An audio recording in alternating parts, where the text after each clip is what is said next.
Muy buenas tardes, gracias Cecilia por esta invitación. Realmente es importante poder compartir los aprendizajes, tal como un poco antes les decía. Había estado leyendo un artículo esta semana, aunque hacía un tiempo lo había también releído en otra publicación, de que cuando uno comparte se enriquece más, ¿no? Porque compartir es enriquecerse. Y lo que quiero hacer en esta tarde es compartir mis experiencias, mis aprendizajes, ¿no? Porque de esa forma los recuerdo más, lo repienso más y ustedes también podrán aprender de estas cosas que yo he vivido y partir de lo que yo ya he aprendido, ¿no? Esto es lo que quería compartir con ustedes y mucho más en este tema de salud mental.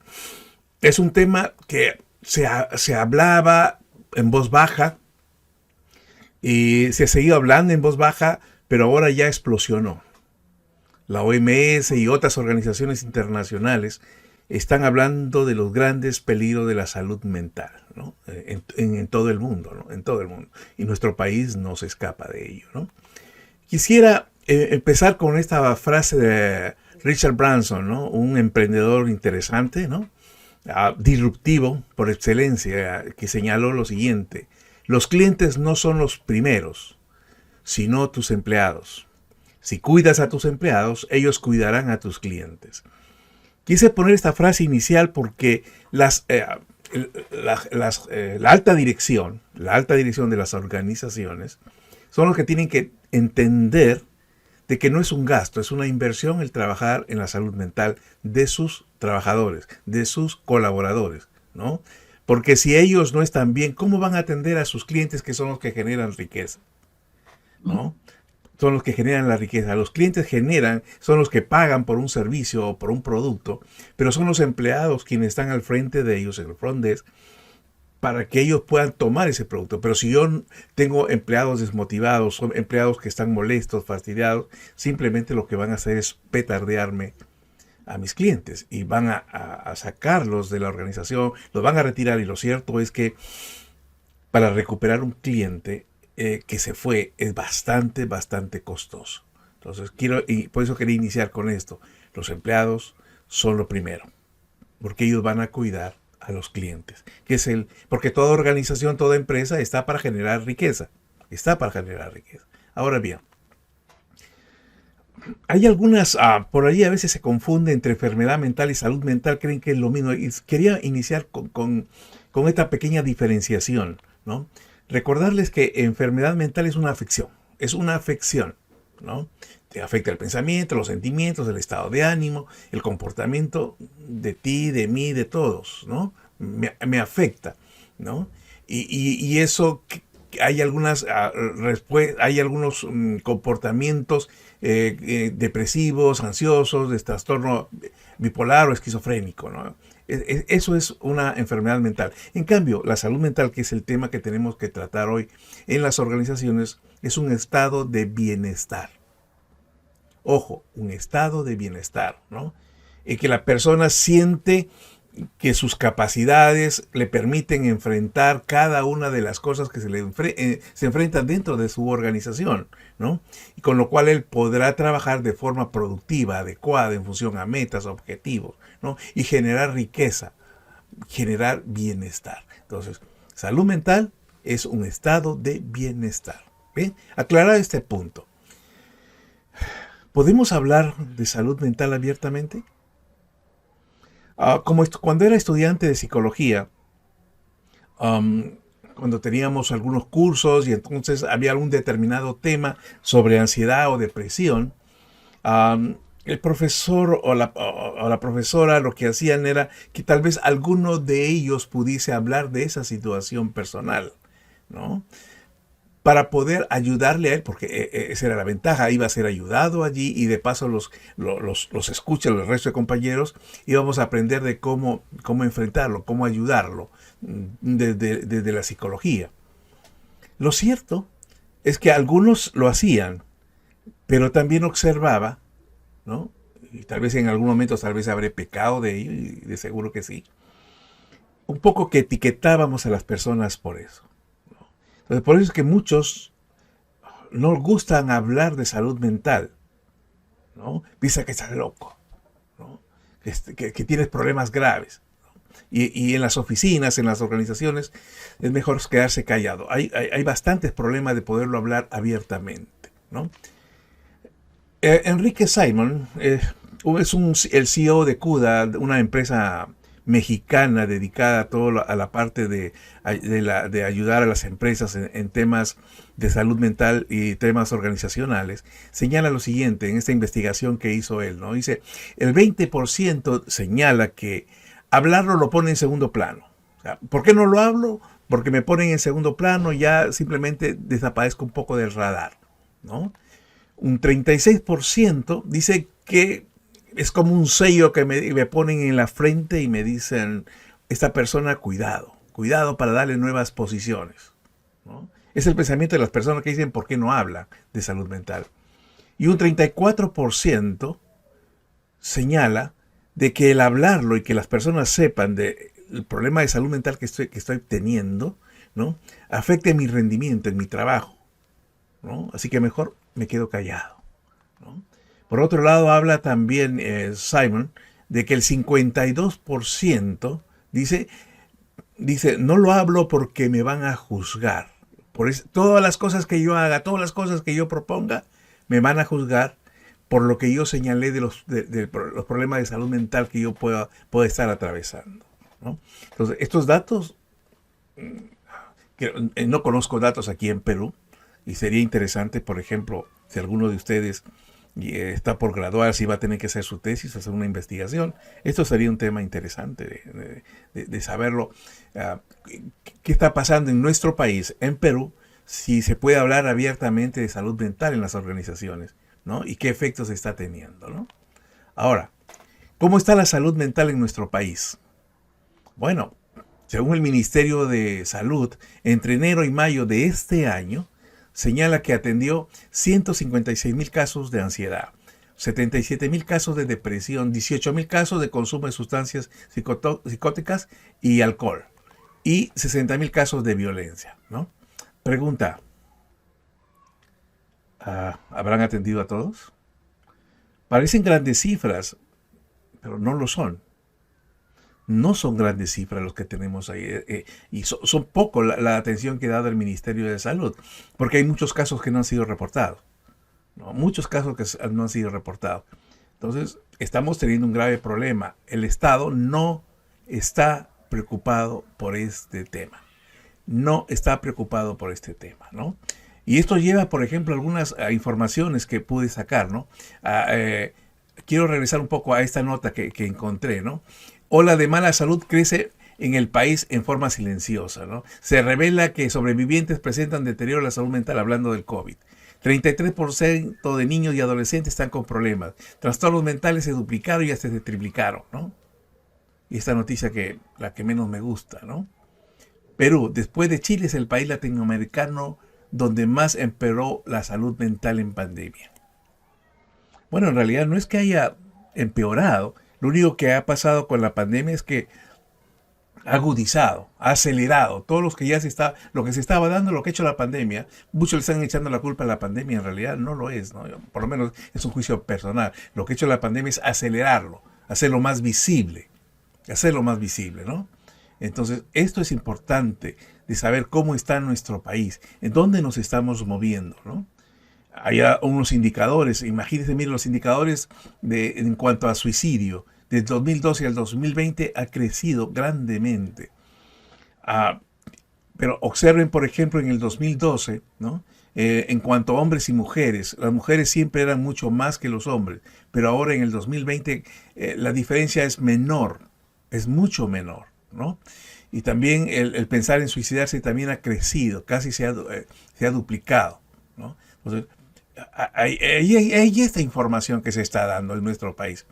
Por otro lado, el impacto percibido de la pandemia sobre la economía familiar. Muchos estudios señalan que uno de los problemas en las familias empieza por la parte económica, porque no tienen, se sienten frustrados de no proveer para sus familias, y esto los lleva a actuar de algunas formas o a afectar en todo caso su salud mental. Y si ustedes revisan allí los datos, miren, los que piensan de que el impacto es mucho, es 32%, ¿no? Es severamente 7.11, moderadamente 35. O sea, estamos hablando que solamente un 6.31 dice que no le ha afectado, ¿no? Que no ha habido un problema por la economía familiar. Pero el resto sí ha sido afectado de una u otra forma, ¿no? Por otro lado, la fuente de tensión familiar, de cuadro me llamó mucho la atención, ¿no?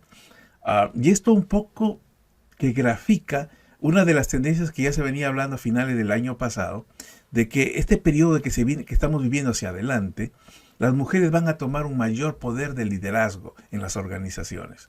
Las mujeres van a tomar mejores posiciones de liderazgo. Y esta encuesta, en cierta manera, por ejemplo, si ustedes observan allí, el crecimiento de lo que se está dando, por ejemplo, en aspectos económicos ha bajado en este año, ¿no? Pero en cambio en salud familiar igualmente ha bajado. Pero miren, las restricciones y limitaciones de movilidad social para ellas, porque tienen hijos en algunos casos, o son responsables de algunos familiares, ha crecido más, ¿no? En años anteriores. Lo otro preocupante es, miren lo que señala aquí, el carácter del esposo o de la pareja se ha vuelto un problema, una tensión, ¿no? Casi se ha duplicado, ¿no? Casi se ha duplicado, ¿no? Entonces, esto es preocupante, ¿no? Y más porque las mujeres ya están ejerciendo liderazgo en todo orden de cosas, ¿no? En todo orden de cosas, y esto va a tener afecciones de una u otra forma en la salud mental de las personas, ¿no?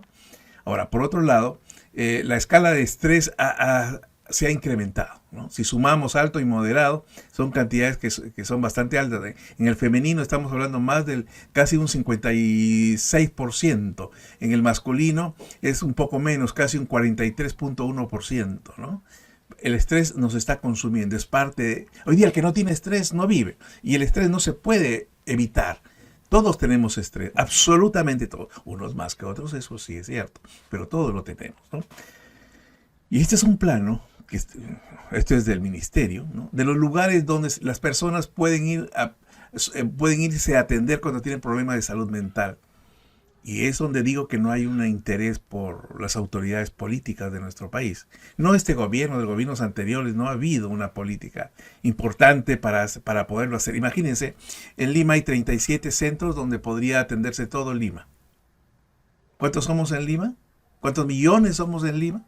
Y solamente hay 37 lugares donde se puedan hacer, ¿no? Hay otras, y más preocupantes son las ciudades que se encuentran en nuestros Andes más alejadas, o en la parte del oriente peruano, donde están más alejadas, hay muchos menos lugares. Entonces, esto significa que no tenemos, son 37 lugares para 30. Gracias, Edith. Somos 33 millones de peruanos, ¿no? Más o menos cada centro debe atender a 1 millón de peruanos. Es imposible. Y yo no escucho, por lo menos, yo no he escuchado a alguno de nuestros presidentes comprometerse en la salud mental, ¿no? Comprometerse no de palabras, sino de hechos. No he visto a ningún presidente. No he visto en los años que yo llevo de vida, que son bastantes, no he escuchado, ¿no? No he escuchado.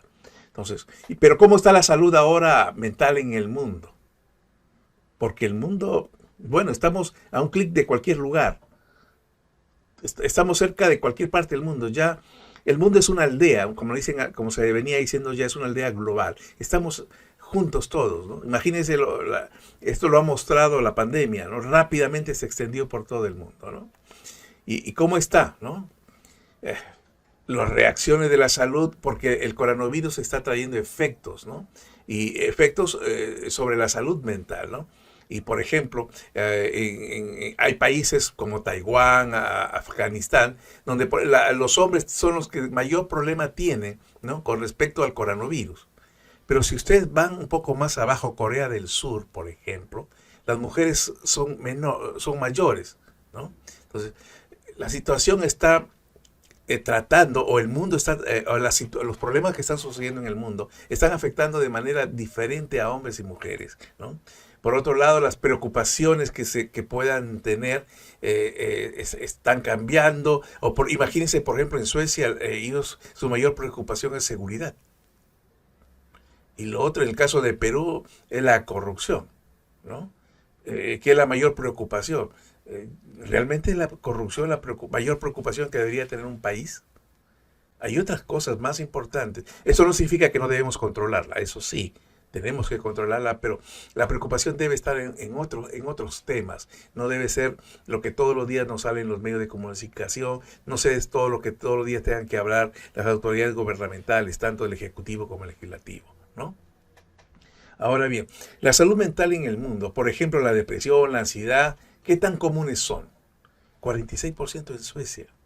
En los Estados Unidos 42, Brasil 40, Rusia 38, Alemania 31. Imagínense que son países que tienen que no tienen, entre comillas, grandes problemas económicos. Hay empleo, su índice de desempleo es menor, sí es menor, hay oportunidades, hay una serie de servicios que reciben las personas, pero aún así la depresión, el estrés y la ansiedad los consumen, ¿no? Estaba escuchando unas estadísticas de hace una semana, lo que ha sucedido en Estados Unidos, de cómo se ha incrementado terriblemente la violencia. La violencia en Estados Unidos, en lo que va del año pasado, por pandemia, se ha incrementado grandemente, 30 y tantos % en Estados Unidos, ¿no? Entonces, esa es la forma, esto tiene efecto sobre la salud mental de las personas, ¿no? De la salud mental de las personas. Ahora bien, alguien puede leer este número, ¿sabe lo que significa este número? Es un número bastante grande. Pues ese número, ¿no? Es $1 billón que cuesta al año a la economía mundial los trastornos de depresión y ansiedad. Eso es lo que cuesta. $1 billón que tienen que gastarse para atender los trastornos de depresión y ansiedad. Y es por eso que las organizaciones ahora se están preocupando de estos temas. Antes no. Pero ahora, como ya se está cuantificando, y eso es solamente como un paréntesis, nosotros como psicólogos tenemos que trabajar sobre indicadores, tenemos que trabajar sobre números, ¿no? Porque si no cuantificamos esto, las empresas, los CEO o los jefes no le dan importancia, pero cuando dices, oye, ¿sabes qué? Estás perdiendo tantas horas, hombre, estás perdiendo tanto dinero, entonces ellos sí ponen mayor atención. Cuando ven números se ponen atención. Pero esto es lo que se gasta en el mundo, $1 billón, ¿no? Miren lo que hizo Japón, lo que dice el Ministerio de Salud de Japón, ¿no? Él tiene esta directriz, dice los trastornos mentales y el comportamiento que pueden afectar la salud física y mental de los trabajadores, ¿no? Lo ponen ya claro, oye, sí, tienes que preocuparte, porque va a haber afecciones físicas y mentales, y también en la vida social y en la calidad de vida, ¿no? Que genera estrés, preocupaciones, ansiedad, ¿no? Y esto empuja hacia el suicidio, ¿no? Y una amplia gama de problemas de comportamiento. En Japón, el índice de suicidios es alto. Estaba buscando una fotografía que salió el año pasado, hace algunos años atrás, no es el año pasado, donde, por ejemplo, en China, que es otro lugar también donde los suicidios son altos, las fábricas que están en edificios, ¿no? Habían tenido que poner una especie de rejillas. ¿Para qué? Para que cuando se suicidaran simplemente cayeran en la rejilla y pudieran recoger los cadáveres allí, para que no interrumpieran el tránsito. Imagínense, ¿no? Por las presiones que hay, ¿no? Ahora, ¿cuáles son los riesgos que dañan la salud mental? O sea, ¿cuáles son los riesgos que podemos encontrar cuando se daña la salud mental, ¿no? Por ejemplo, las organizaciones son las políticas que mutilan, es decir, que no te dejan, que te encorsetan. Es así, güey, así tiene que ser y tienes que cumplir. Es la política, no te dejan espacios para respirar, para actuar, para innovar, para crear, para desarrollar. Otro son los ambientes insalubres, no me dan buena iluminación, no tengo agua para beber, no tengo la limpieza no es adecuada, etcétera, etcétera. Hay muchas organizaciones que no hacen esto. Hace algún tiempo una organización me contrató, me quiso contratar para poderles ayudar para lograr una certificación ISO. Cuando yo hice una pequeña inspección para poder costear y darles mis servicios, bueno, veía cómo estaba la empresa. Ellos se dedicaban a abastecer a barcos, alimentos a barcos. Los barcos que venían aquí a Perú, ellos les ponían todo lo que es alimentos para que continuaran sus viajes. Y simplemente no tenía las condiciones mínimas. Y cuando comencé a conversar con las personas, ¿no? Y hablaba con ellos, me decía, sí, seguro van a haber certificación, ¿verdad? Por eso lo están contratando. Y me enteré pues de que cada cierto tiempo contrataba. Pero una vez que le daban la certificación, se olvidaban de hacer todo, ¿no? Entonces, hay muchas empresas que no reparan en eso. Las sillas, por ejemplo, donde están sentadas, no les dan ambiente, ¿no? Es interesante lo que hizo una empresa el año pasado, en la primera quincena de marzo, después de que todos estuvimos encerrados. Lo que hizo esta empresa es llevarles un audífono, una silla, ¿no? Un buen mouse a cada uno de sus trabajadores que hacían teletrabajo para que pudieran estar cómodos y hacer su trabajo, ¿no? Muchos de nosotros habremos podido hacer nuestro trabajo o también nuestras clases en la universidad en la mesa del comedor y con la silla del comedor que no es adecuada para recibir clases, no tenemos una silla cómoda, ¿no? Y esos ambientes insalubres empujan a tener una salud mental no adecuada. Por otro está que no hay una comunicación, hay una comunicación deficiente. Lo dije y espero que lo hayan entendido, pero no pregunto si realmente lo entendieron, ¿no? Sufrimos mucho de esto, el teléfono malogrado, ¿no? Si no miren ahorita, sería interesante que revisaran los periódicos de esta semana que ha pasado, y hasta ahora, y pudieran ver todo lo que dicen que dicen los políticos, entre ellos mismos, ¿no? De oposición y del gobierno, eso no interesa, pero si vieran que hay entre ellos mismos no se comunican adecuadamente, y en las organizaciones sucede eso, ¿no? Por el otro lado está la gestión vertical. Yo le quise poner gestión vertical más para que no resultara tan, no sé, pues tan duro, por decirlo así. Pero aquí es jefe, no son líderes, son jefes. Yo soy el jefe y yo digo que así se hace y punto. Sigan. O sea, no dejo que las personas aporten, ¿no? Lo otro es la falta de apoyo, ¿no? No sé si alguno de ustedes habrá tenido experiencias en laborales donde entraron y decían, sí señor, venga aquí, nosotros le vamos a dar esto para que haga su trabajo. Cuando llegas, no tienes una silla, no tienes un espacio, no tienes una computadora, no tienes materiales para hacer las cosas, ¿no? Conocí a un jovencito que trabajaba para una oficina del Estado en la parte de comunicación y le pedían hacer muchas cosas, ¿no? Pero sí, ¿cómo quieren que las haga si ustedes no tienen los equipos de lo que ustedes quieren, ¿no? La ventaja es que este joven pues tenía sus equipos, ¿no? Su padre le había comprado y él le gustaba, entonces tenía una serie de equipos y todos sus equipos los llevaba allí, ¿no? Y cuando ya estaba por terminar su contrato, el papá se juntó con él y dice, mira, todo lo que se le ha dado a esta institución y suma más o menos como 35, ellos hubieran haber pagado como 35,000 soles, ¿no? A la hora que hagas tu carta de renuncia, ponlo ahí, que has aportado esto, ¿no? Y es que las organizaciones a veces piden a las personas y no les dan el apoyo. Quieren que tú lo hagas. ¿Cuántas empresas han dicho, sabes qué, haz el teletrabajo en tu casa?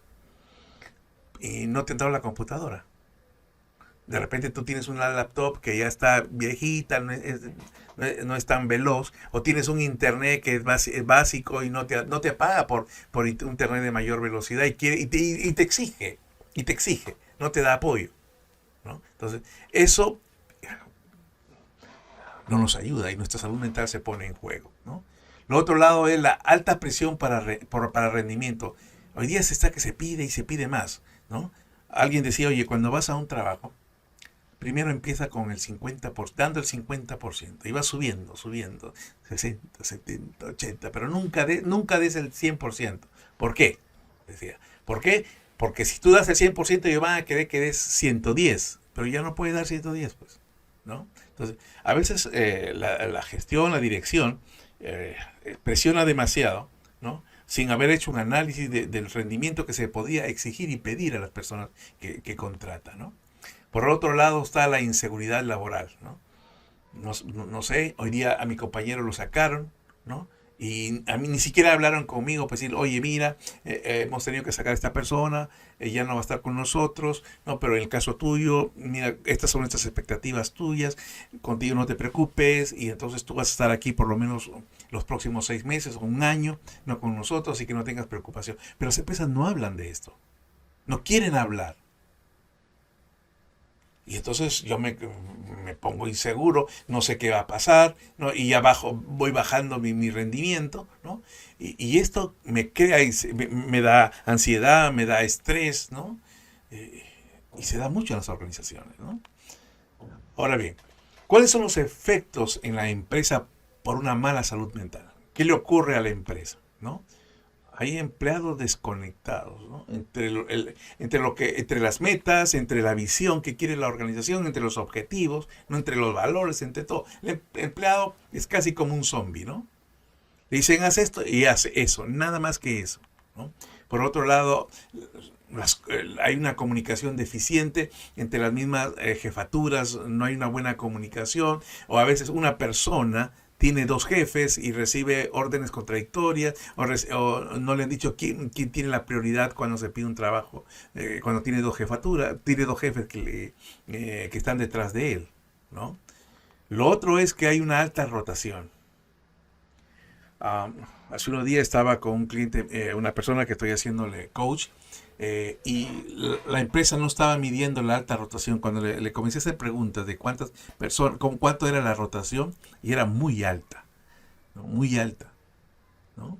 Y como decían, como hay personas en el mercado, no hay problema que se vayan, yo los traigo. Pero ellos no habían analizado los costos, ¿no?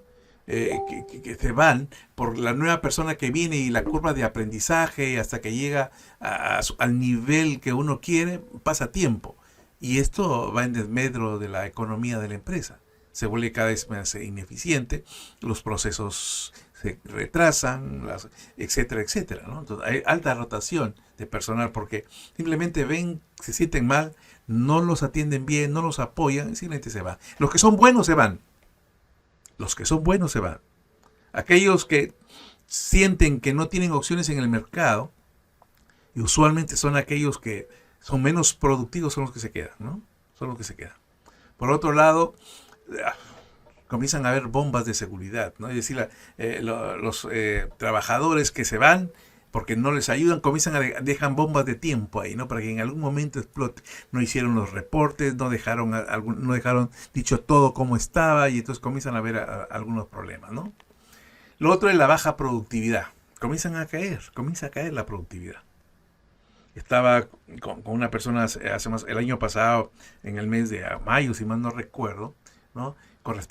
Era por la pandemia, las ventas habían caído en picada, ¿no? Y estaban evaluando a las personas en función a esos niveles de ventas, pero no estaban considerando el problema que estaba viviendo de la pandemia, ¿no? Y que ha ocurrido que para recién este año, casi un año después, recién ha comenzado a recuperar los niveles de ventas que tenían a julio del año pasado, ¿no? Julio del año pasado. Pero si ellos hubieran trabajado con estas personas, entendiendo que las ventas, se ha paralizado la economía en el país y ellos no pueden vender más, entonces hubieran entendido esto y les hubieran hecho todo un trabajo para mantenerlos, se hubieran recuperado antes, porque otras empresas sí se han recuperado. Lo otro es la mala toma de decisiones, ¿no? No se toman decisiones adecuadas en las empresas, ¿no? Y esto afecta la salud mental. Lo otro es absentismo, ¿no? Muchas personas comienzan a faltar más al trabajo y te ponen excusas de todo tipo, ¿no? También está el presentismo. Estoy ahí, pero no estoy. Estoy ahí, pero no estoy, ¿no? Es como ahorita, no sé cuántos de ustedes están en la conferencia, pero están haciendo otra cosa, están viendo TikTok, ¿no? Que hay cosas interesantes también ahí, ¿no? Entonces, las causas de la salud mental están dadas, una, por la intimidación y las críticas, ¿no? Yo, jefe, quiero que lo hagas, o te critico, y entonces comienza a causar problemas en la salud mental de las personas. Las condiciones laborales inadecuadas, te hago contrato, no te hago contrato, trabajas así nomás, no te pago en planilla, te pago por abajo, o te pongo en planilla si solamente te pago una parte en planilla, si lo otro te lo doy por debajo, etcétera. Las condiciones laborales inadecuadas. Lo otro son las cargas de trabajo excesiva, te doy más. Sí, tuvimos que votar a la otra persona, ese trabajo lo hacían dos, ahora lo he votado al otro, pero te lo cargo a ti, ¿no? Entonces hay demasiado eso, está pasando mucho eso. Sigue estando la comunicación ineficiente, no se busca si las personas se entendieron, no se utiliza el lenguaje adecuado para transmitir los mensajes, ¿no? Y el acoso psicológico y sexual, que es cada vez más fuerte, ¿no? Cada vez fuerte en las organizaciones. Las exigencias contradictorias, piden cosas hoy día que mañana ya no las quieren y en esto porque no hay una idea clara de lo que realmente se quiere en algunos aspectos de las organizaciones, ¿no? La otra es la claridad en las funciones, están ambivalentes ahí, están el perfil del puesto que está de hace 5 años, está allí, nunca ha sido actualizado y hoy mucho más que nunca los perfiles deben ser actualizados, porque ha cambiado. La pandemia lo ha cambiado todo en ese sentido, ¿no? Entonces no tenemos claro en las funciones. Entonces, ¿cuáles son los síntomas que podemos nosotros observar y entender de que hay una mala salud mental? Está, por ejemplo, en que esa persona me deprime. O sea, ¿no? Entonces ya puedo observar que esa persona está pasando por algunos problemas de salud mental, ¿no? Porque a otras personas la está contagiando, ¿no? Está ansioso, está inquieto, o tiene insomnio siempre, está que no duerme bien, cumple su parte de su sueño en el lugar de trabajo, come menos, ha perdido el apetito, ¿no? Hay mayor consumo de alcohol, ¿no? Un cambio de ritmo de vida, noches más largas de fiesta y esas cosas, ¿no? Lo otro es mayores tardanzas, mayor absentismo, procrastinación frecuente, siempre para mañana lo dejo, mañana lo presento, ¿no? Y los errores más simples que no deberían cometerse se cometen. Entonces, algunos de nosotros podemos ver esto y tal vez a nuestra mente pueda recurrir a algunos nombres. Si nosotros estamos trabajando o hemos trabajado, tal vez podamos reconocer a algunos de nuestros ex compañeros o nuestros actuales compañeros que están mostrando estos síntomas, ¿no? Y que podrían estar pasando por algunos problemas de salud mental, ¿no? Ahora bien, ¿cuáles son las medidas que debería desarrollar una organización para paliar esta situación? Por un lado está en la prevención. Más barato es la prevención, más barata es la prevención. Y esto significa trabajar en el clima laboral, ¿no? Buscar algunos paliativos contra el estrés, capacitación en el manejo del estrés, sistemas de control del estrés. Son cosas sencillas que se pueden hacer, ¿no? El asunto es que como eso no se ha hecho antes, entonces para los CEO, para las organizaciones piensan que son mayores gastos, pero en realidad es más barato hacerlo que después cuando ya tenemos el problema. La segunda parte es ya la detención temprana. He hecho esos programas, pero quiero rápidamente reconocer cuando una persona ya tiene problemas de salud mental, ¿no? Entonces tengo que hacer programas para detención, adopción de algunas medidas, como por ejemplo una ventanilla de consulta, es decir, un WhatsApp personal o un teléfono o un correo electrónico donde las personas puedan hacer algún tipo de consulta y que profesionales le puedan ayudar, ¿no? Y lo otro es que haya un médico tratante, porque pueden hacer la consulta, pero ahí queda. Y lo otro es que puedan haber consultas médicas que tengan que ver con estos temas de salud mental. Esa es la detención temprana para que no se agudice. Pero cuando ya se agudizó, cuando ya se dio, ¿no? Y para ayudarles a estas personas para que regresen al trabajo, hay que hacer seguimiento. La persona salió, está con licencia, hay que ver cómo va, cómo le está yendo para poder seguir ayudando, ¿no? Buscar que tenga atención especializada. Son cosas que las organizaciones sí pueden hacer. Sí pueden hacer. Y las grandes organizaciones están apostando por ello. A veces digo yo, ¿por qué las pequeñas empresas no hacen un benchmarking? ¿Por qué las pequeñas empresas no copian parte de estas cosas? Tal vez no lo pueden hacer todo, tal vez no puedan tener las oficinas que tiene Google, que tiene allí con toboganes y todo ese tipo de cosas. Tal vez no lo puedan hacer así. Pero hay pequeños detalles que podrían cambiarlo, podrían adaptarlo y simplemente maximizando los recursos que se tienen, ¿no? Pero toda la organización puede hacer esto, ¿no? Ahora bien, yo como empleador, ¿no? ¿Qué hacer como empleador, ¿no? Podría hacer programas de apoyo, podría tener herramientas de autoevaluación, ¿no? Hay varias que se podrían utilizar allí. Tener un software, un apps, donde las personas los trabajadores puedan entrar y ellos mismos hacer su autoevaluación, ¿no? Y guardar, por supuesto, la confidencialidad. Lo otro es hacer programas de coaching, mentoría. Más me voy por lo de mentoría, ¿no? El de mentoría porque va a servir para dos cosas. Uno, para que el mentor pueda trasladar sus aprendizajes, ¿no? Y también lo otro para detectar algunos problemas de salud mental y que claramente hay que prepararlo, ¿no? Y coaching, ahorita solamente está en los niveles altos el coaching, no va hacia abajo. pero definitivamente es una herramienta muy práctica que podría ayudarlo, ¿no? Podría ayudar.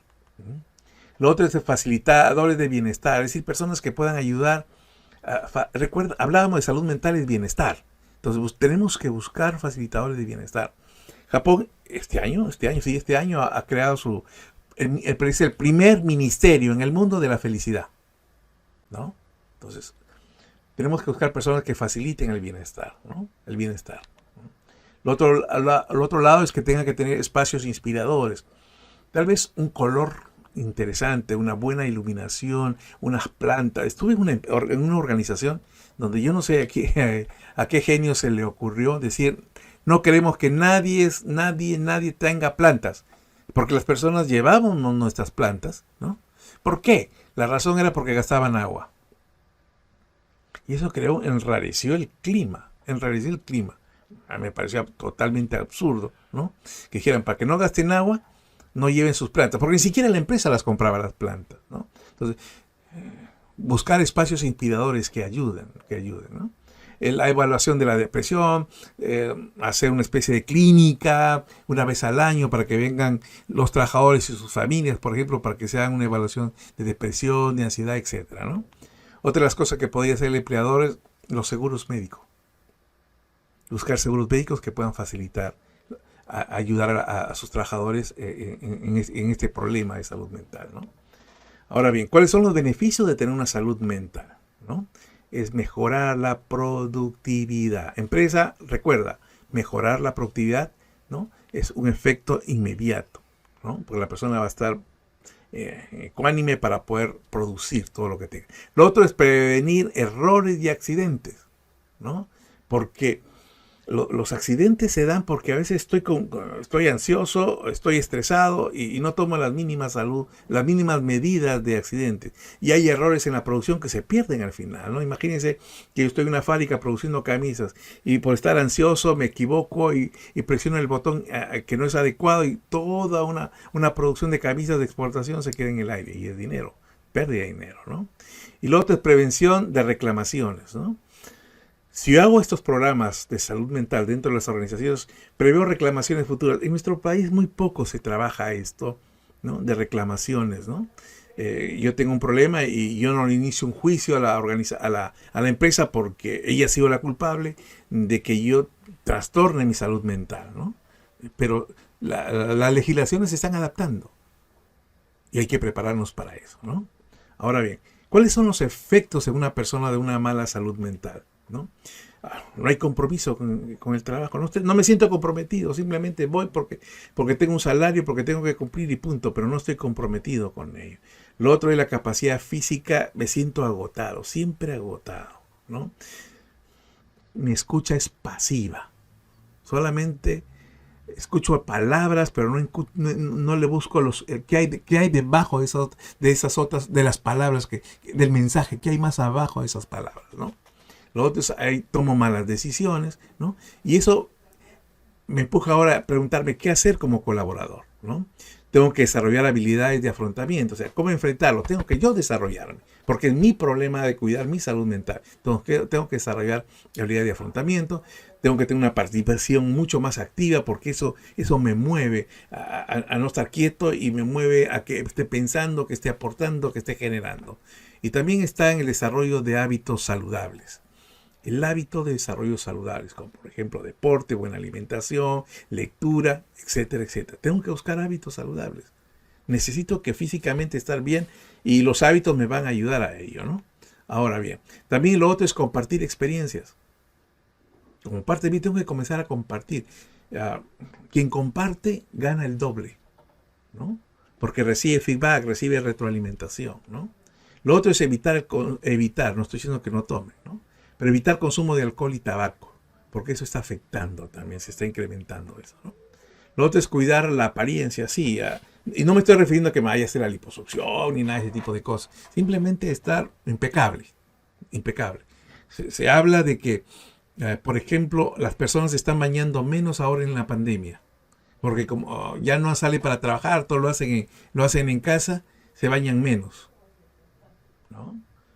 No se peinan, no se arreglan, ¿no? Etcétera, etcétera. Ponen como ahora el Zoom tiene ahí unas características para que te veas un poco mejor. Y no eres tú, pues, no eres tú, ¿no? Hay que cuidar nuestra apariencia. Lo otro es tener una red de apoyo, personas que nos puedan ayudar, con las cuales yo pueda contar. Y aquí viene el tema de comenzar a enfrentarlo y no tener miedo de esto. Esta mujer es interesante, Simone Biles, ¿no? Cuando vuelo no sé dónde es arriba y abajo. Ella en las últimas Olimpiadas en Japón decidió no participar en dos de las últimas pruebas, donde ella era la gran favorita. ¿Por qué? Porque estaba estresada. La presión era tanta que dijo, no, prefiero que mi salud mental esté bien. Y abandonó, se fue.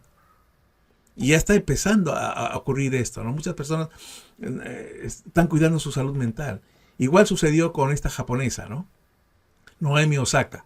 Siento que por mí, recientemente cuando gano, no me siento feliz. Me siento más bien como un alivio. El perder se siente como un alivio para ella, ¿no? Ella era la gran favorita para ganar el Wimbledon, pero simplemente cuidó su salud mental, ¿no? Entonces, no hay que tener miedo a este tema, ¿no? Y nosotros como psicólogos, algunos ya, como futuros psicólogos, algunos tenemos que entender estas cosas, ¿no? Quiero ir terminando ya con estas palabras de Sofía Calderón, la responsable de Oracle, ¿no? Que dice, nunca antes el bienestar y el foco en la experiencia del colaborador fue tan relevante. Es un gran momento para que, como líderes de recursos humanos, dejemos de pensar en gestionar la fuerza laboral y humanicemos el ecosistema laboral.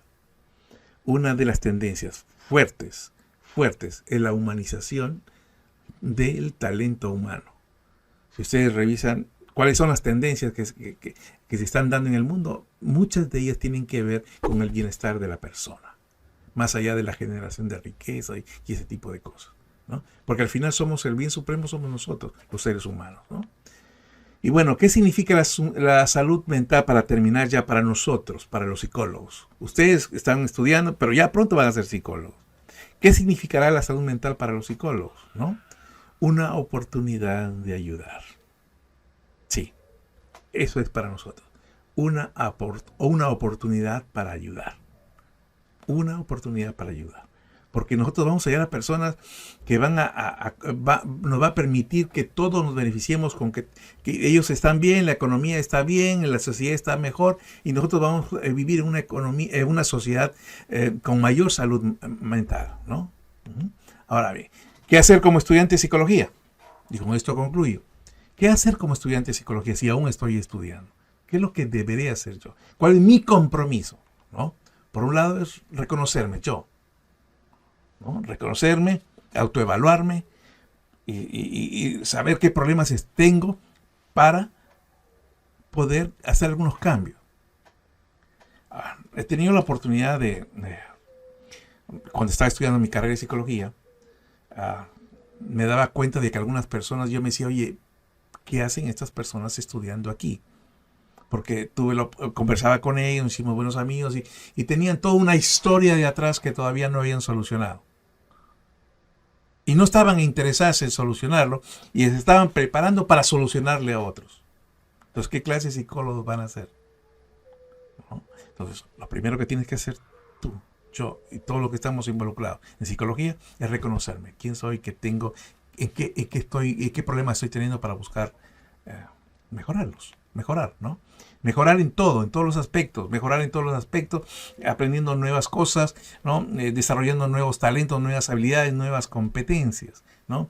Desarrollar especialmente la observación, la escucha activa y la empatía. Son 3 cosas fundamentales para poder hacer nuestro trabajo. Observación, escucha activa y empatía, ¿no? Y el otro, tener mentores, como se lo había comentado. Busquen mentores para que les ayuden a ser mejores profesionales. Esto es, y algo más, ser voluntarios, sí. Cuando estudié mi segunda carrera, porque mi psicología es mi segunda carrera, yo tenía esposa, hijos, y entonces era bastante difícil para mí, me atraía mucho la psicología clínica, pero eso significaba que tenía que dejar todo mi trabajo, dejar todo y para dedicarme a pasar un año en clínica y entonces involucrarme yo. Y decidí por por la parte organizacional porque es donde tengo mayor expertise, tengo mayores conocimientos, donde tengo mayor facilidad para desarrollarme y por eso elegí. Pero si hubiera sido más joven, no tener mayores complicaciones, me hubiera gustado ser voluntario. Y en algunos casos soy voluntario en algunas cosas. Pero en el caso busquen voluntariado para poder ayudar. Y con eso ustedes van a tener aprendizajes sumamente interesantes. Si eres estudiante de psicología todavía, piensa en las próximas vacaciones que van a haber en enero, marzo.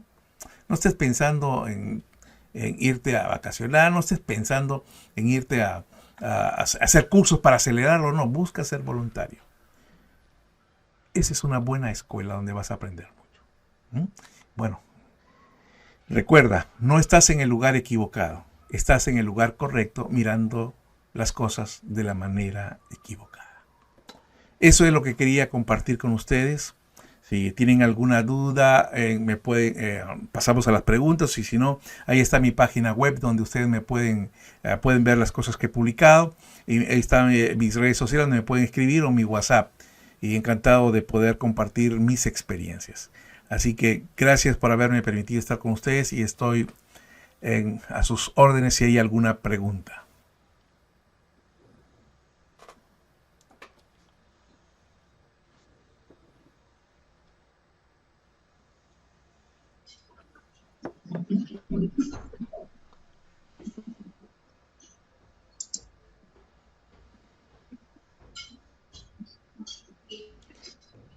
Todo quedó claro como chocolate entonces, ¿no?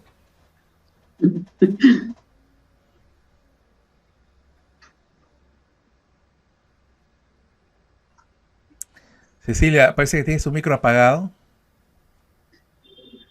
No, sí está prendido. Ah, ya. Ahora sí. Sí. ¿Alguna pregunta por parte de los jóvenes? ¿Quisieran hacer alguna consulta acá a nuestro conferencista Roberto Gómez Sánchez? Excelente la ponencia de Roberto, muy bien enfocado, ¿no? Muy bien enfocado. ¿Alguna duda, alguna consulta que quisieran preguntarle? Está Jeffrey Cruz quiere hacer una pregunta. Te escuchamos, Jeffrey. Hola, buenas tardes con todos. ¿Me escuchan? Sí, perfecto. Buenas tardes. Sí. Buenas tardes. Sí, quería como que, bueno, más que todo sé que esta sesión trataba como psicología organizacional, bueno, como el mismo título del evento o del taller. Bueno, quisiera saber si es que por A o B, por ejemplo, digamos, yo actualmente me encuentro trabajando en un puesto de capacitador y quisiera saber si es que esto como que me puede ayudar más que todo, porque yo también estoy, mejor dicho, quiero ser psicólogo organizacional, tengo pensado eso. Así que me gustaría saber si es que eso de una u otra manera me ayudaría, como que siendo capacitador en mi trabajo. Sí, claro que sí, te serviría mucho. Por ejemplo, si tú eres capacitador dentro de tu organización y conoces a todo el equipo al cual capacitas, es interesante porque cuando hablábamos de las características del trabajo que debería desarrollar, aquí está, ¿no? Hablábamos de observación, escucha activa y empatía. Y para la capacitación tienes que observar para saber si te están entendiendo o no, ¿no? Para poder en ese instante mismo cambiar el discurso, el mensaje, sin perder el fondo, ¿no? Vas a hacer eso. La escucha activa es poder escuchar de la forma como te preguntan, y aun cuando no te preguntan, pero en sus miradas o sus gestos en el rostro, te pueden decir, oye, no te entiendo nada, no te entiendo nada, ¿no? Entonces, sí, claro que sí que te va a ayudar mucho esto, ¿no? Claro que te va a ayudar mucho. Y por supuesto, siendo empático, ¿no? Siendo empático. Ok, muchas gracias. ¿Alguna otra consulta?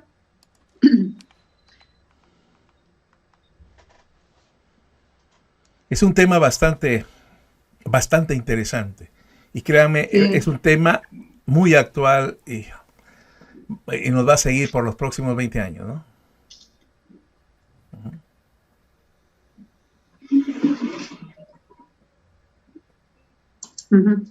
Estamos muy agradecidos, Roberto.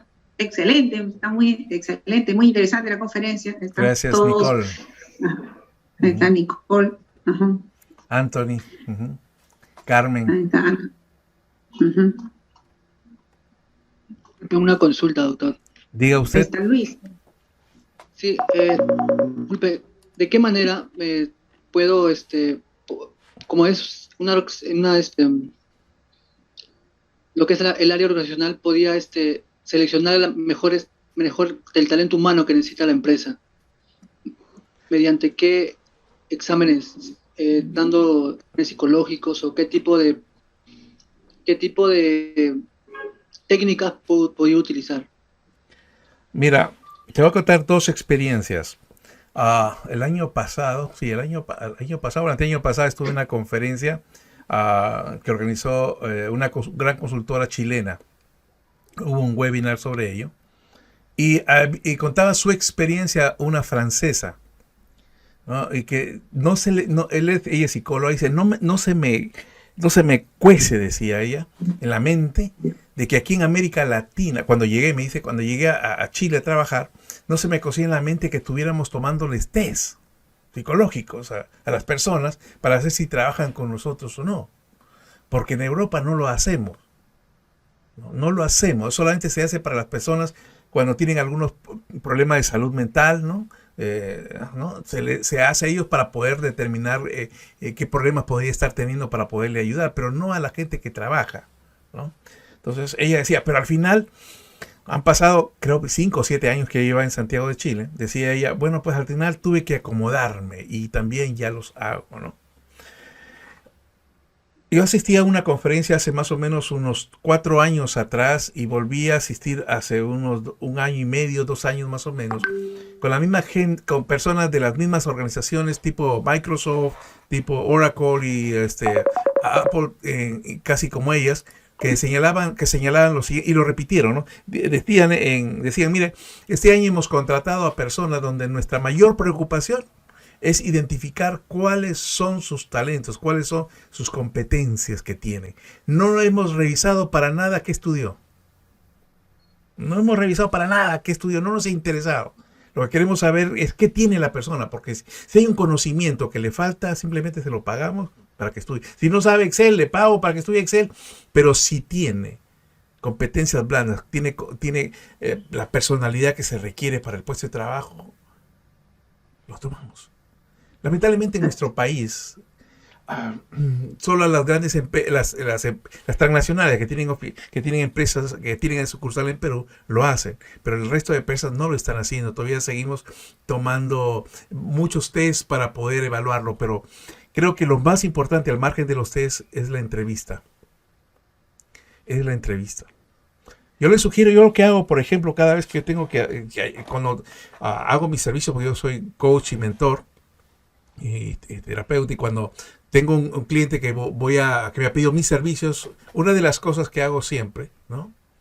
Le doy ahí un tip, es buscarlo en redes sociales. Buscarlo en redes sociales y ver qué fotografías ha puesto, cuáles son las frases que escribe, ¿no? Cuáles son las palabras que escribe, cuáles son los relacionamientos, con qué persona más está, si se queja, sobre qué se queja, y me voy tratando de hacer un mapa de la persona, de lo que es realmente, porque las personas se desnudan en las redes sociales. En realidad se desnudan, ¿no? Mostrando lo que tienen mucho en el interior, sin quererlo mostrar, lo muestran, ¿no? Sin querer mostrar, lo muestran.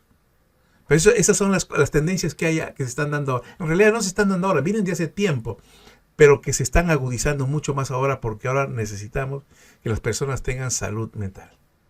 Tengan salud mental. ¿Mm? Doctor, una consulta.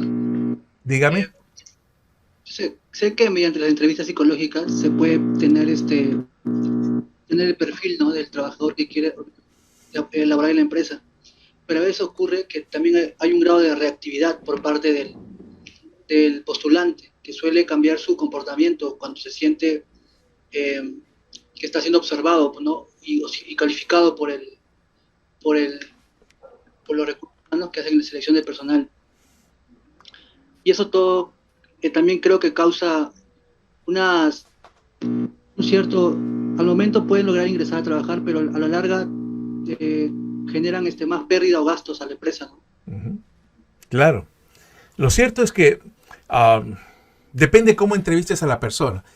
Si tú entras y te pones una cara de suegro, ¿no? Y tú, ¿dónde has trabajado? Y comienzas a hacerle preguntas y con el rostro bien duro y no buscas ser empático, simplemente o sea, el tipo te va a tratar de mostrar lo que no es. Entonces, la entrevista tiene que ser una entrevista de competencia, tiene que ser una entrevista amical, dos amigos que están conversando. Una de las cosas que se está haciendo, dos cosas se están haciendo interesantes en cuanto a las entrevistas, ¿no? Es decir, los disruptivos estamos haciendo esto. Cuando quiero tener una entrevista, voy y lo hago en un cafetín, en un ambiente que no es la oficina, ¿no? Te hacen ese tipo de entrevistas. Lo otro es que está ayudando fuertemente, y ahí la tecnología está ayudando. Ahora hay software. Son caros, por supuesto que son caros. Software donde te está evaluando, el software te está mirando, te hace los microgestos y todo, y hay un algoritmo ahí que te da información. Y puedes detectar en cierta manera si te está mintiendo o no. La habilidad como psicólogos está en saber preguntar. La habilidad en una entrevista de trabajo está en qué preguntar y cómo repreguntar. ¿Cómo repreguntar? Entonces ahí la empatía juega un rol sumamente importante, porque cuando eres empático, pues, se abre, y son dos amigos que están conversando, ¿no? Y lo otro es buscar fuente de información, ¿no? Listo, ¿no? Fuente de información. Para mí las redes sociales son maravillosas para investigar a una persona, ¿no? Ahí encuentras muchas cosas. Sería interesante que cada uno de ustedes les doy un reto. Les doy un reto. Cada uno de ustedes ponga hoy día en Google, en San Google, pongan sus nombres completos. Sus nombres completos. Si tienen dos nombres. En el caso mío yo tengo un solo nombre. Pero en el caso de ustedes, si tienen dos nombres, pongan sus dos nombres y sus dos apellidos. Y vean qué dice de ustedes solamente en la primera página. Si no encuentran nada de ustedes, comiencen a preocuparse. Entonces, ahora pongan el primer nombre y sus dos apellidos. Y si no encuentran nada, síganse preocupando. Pongan su segundo nombre y sus dos apellidos. Ahora, preocúpense más. Pero ahora hagan otro. Pongan su primer nombre y su primer apellido, ¿no? A ver qué hay. Su segundo nombre y su primer apellido, y siguen buscando. Yo les cuento mi experiencia. Mi nombre es Roberto Gómez Sánchez. Entonces yo quería poner Roberto Gómez para que no sea tan largo. Pero yo no puedo competir con Chespirito, pues, en internet. Entonces tengo un cero problema. Entonces Roberto Gómez, pongo ahí Roberto Gómez y lo primero que sale son Chespirito. Pero cuando inicié todo este tema, comencé a poner Roberto Gómez Sánchez, y lo primero que salía era un criminal mexicano y un narcotraficante colombiano, ¿no? Pues justo me pasó una anécdota yendo a Colombia a una capacitación. Me detuvieron en el aeropuerto por mi nombre, Roberto Gómez. Así se llamaba el criminal Roberto Gómez Sánchez. Pero cuando identificaron que era peruano y todas esas cosas, me dejaron pasar. Entonces, busquen eso para ver cómo están en internet y comiencen a ver. Comiencen a ustedes a ver lo que publican y hagan una abstracción de que no son ustedes. Ustedes están revisando esas redes sociales de esas personas y se van a encontrar con detalles interesantes. Por eso no es que lo que se escribe en Facebook se queda en Facebook, ¿no? No es como lo que pasa en Las Vegas se queda en Las Vegas. No, esto es mundial, se queda, siempre va a estar ahí. Porque alguien lo reenvía otra vez, lo comparte y ya se quedó allí, ¿no? Pero para mí es una excelente herramienta las redes sociales para conocer a una persona, ¿no?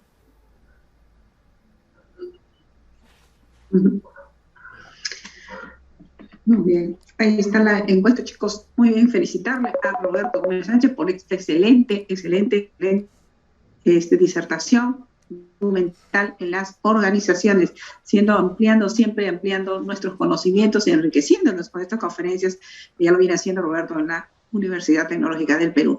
Muchas gracias, Roberto, por tu gran conferencia, y creo que todos han quedado gratamente complacidos. Aplausos para nuestro conferencista, y esperemos volverte a encontrar en otro momento para que nos puedan seguir brindando parte de conocimientos y tu aprendizaje, ¿no? Y tu experiencia, siempre es enriquecedora. Gracias, Roberto. Encantado, encantado.